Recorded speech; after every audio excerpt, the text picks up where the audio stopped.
Well. Clearly the FIA gods heard my prediction and gave power to the red guys down at Ferrari. I am disappointed in Leclerc, honestly. Maybe he didn't get the memo, so I will let it slide for this time. Anyways, so another amazing race down. Lots of disappointments, lots of excitement, lots of celebration, and lots of championship points grabbed by Lando Norris. Now this race saw, for some reason, lots of controversial and aggressive moves by specific people in particular. I'm sure you guys all are aware of who I may be talking about. But for example, we also had Liam Lawson, who made some quite aggressive moves, and throughout the whole race, the drivers were putting the overtake laws to the limits. So in this video, I want to go over what exactly happened in the race. I'll give a bit of my opinion, but I also don't think it's really worth to start a huge argument about this because everyone is talking about this and we all have the same feelings towards it except the FIA, it seems. Although it does seem that with the recent amount of complaints that they've been receiving, that next year we might see some rule changes when it comes to overtaking. I will then also go over my winners and losers for the Mexican GP. So going over the race, in the first corner we see Albon and Tsunoda make a contact, and it's really not anyone's fault here. It's mainly from Albon being squeezed by two cars and having to back out, which ended up with him hitting Tsunoda's rear tire with his front left. And then we saw Tsunoda lose this tire and spin out of control and hit the barriers, which caused the first safety car, which ended 7 laps later. And we saw both Tsunoda and Albon out with this crash. The 7-lap safety car was led by Verstappen, who was in the lead from dive bombing Sainz into the first corner, and again, like he always does, pushing the limits of overtaking. He's ahead in the apex, but then releases the brakes and pushes Sainz out of the track. And luckily, instead of returning to the fight, Sainz just simply skips the corner and gives the position back, which sees him passed by Verstappen, but not by Leclerc or Norris, which could have happened if he got back into the fight. So after the safety car, we see Sainz do an amazing overtake, an amazing dive bomb.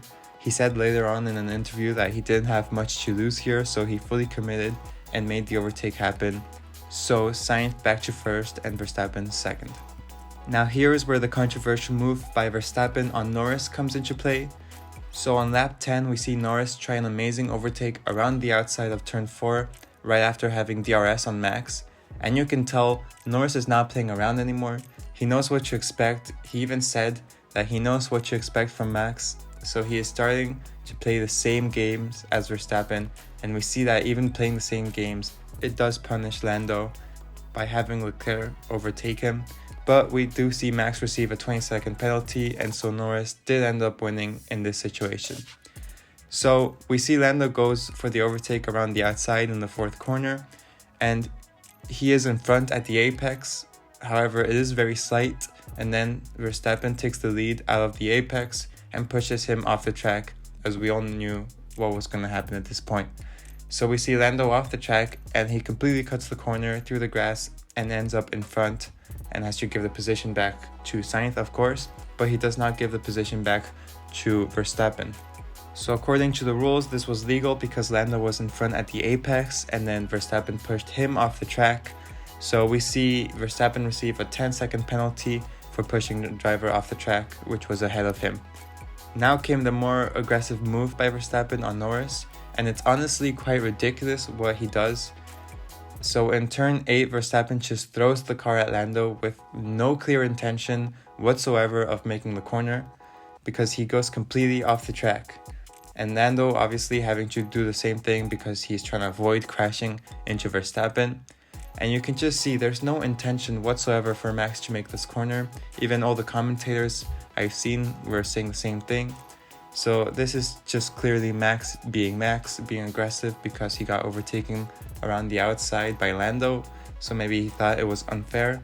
I'm not sure what was going on in his mind at this point, but we see him basically attack Lando. This of course lets Leclerc by, passing the both of them, and it's what causes him to get another 10-second penalty, which makes a total of 20 seconds. Moving on from this, in lap 4 we see Perez making a pretty, what I think is a good overtake on Lawson.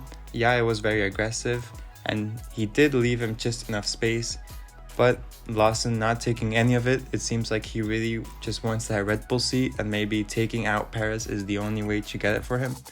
So he basically remains on the racing line throughout the entire overtake, which ends up with him trying to squeeze into a tiny gap where he really did not belong, and he should have backed out, and running Perez wide, which in the end they make contact. And yeah, just not clean racing by Lawson. I honestly think that maybe a 5-second penalty was deserved for Lawson, but I won't go into it.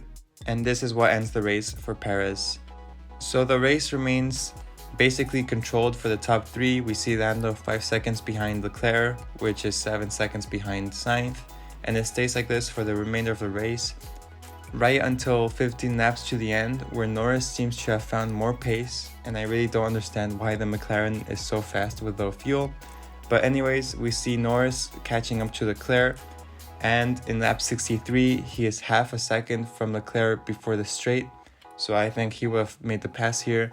But Leclerc decides to have a huge moment starting the straight where he narrowly avoids the barrier. I think if he would have put one tire on the grass, he would have absolutely hit the barrier. So honestly, it was a great save from him.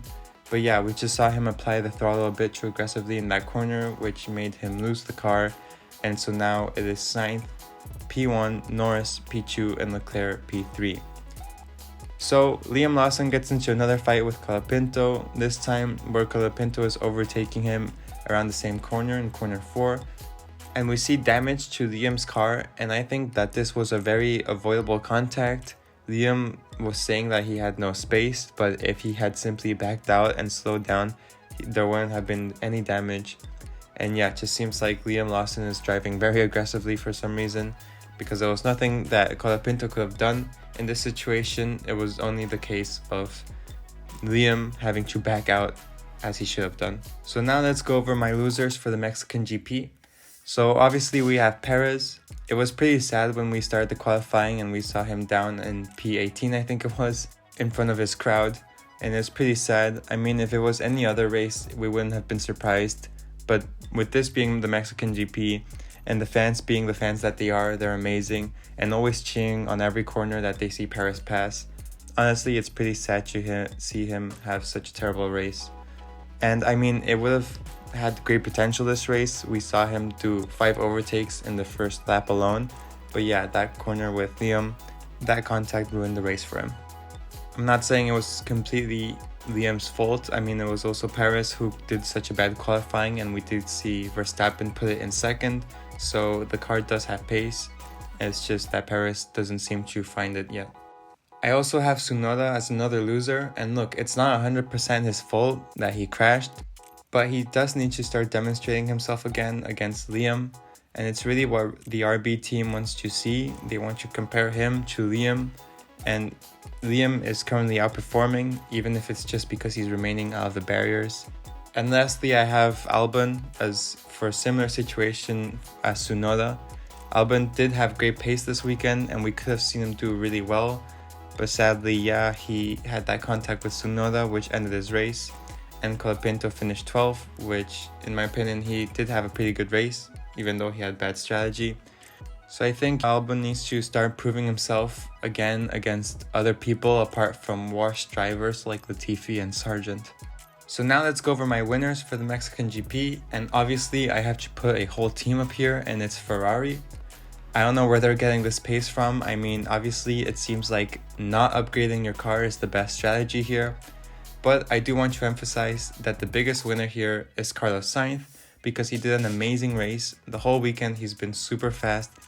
The 2 pole laps that he did were just crazy fast and were a lot faster than Leclerc, who is known for having great qualifying and keeping his cool when Max passed him, which led him to have an amazing and smooth overtake for P1 again, and then just flying from there and controlling the whole situation and the whole race. I just think, yeah, well-deserved victory by Sainz, and he is my biggest winner for this race. I also put Norris as a winner because he's finally taking some decent points out of the championship. It might be a little bit too late at this point, but something that it does seem to be showing is that Norris is learning how to fight against Max, and this is something pretty crucial that he needs to learn just like Lewis did in 2021. If he wants to win the championship next year against Max, he really needs to learn how to fight against Max, and it seems like he's doing just that. And lastly, I have the whole Haas team, and more specifically Kevin Magnussen here. They did an amazing race. It really seems like they are the best of the rest at this point, finishing behind Verstappen, and he was closing in the gap on him towards the end of the race, and Hulkenberg finishing P9, so 8 points in total for the team. It really seems like they have improved the car massively, and yeah, it's just great to see them have a competitive car for once. So with all that was my review and my winners and losers for the Mexican GP. I did think it was a great race. It did have some controversial moments, but I'm not complaining, and I don't think I will ever complain for a race. So, off to Brazil.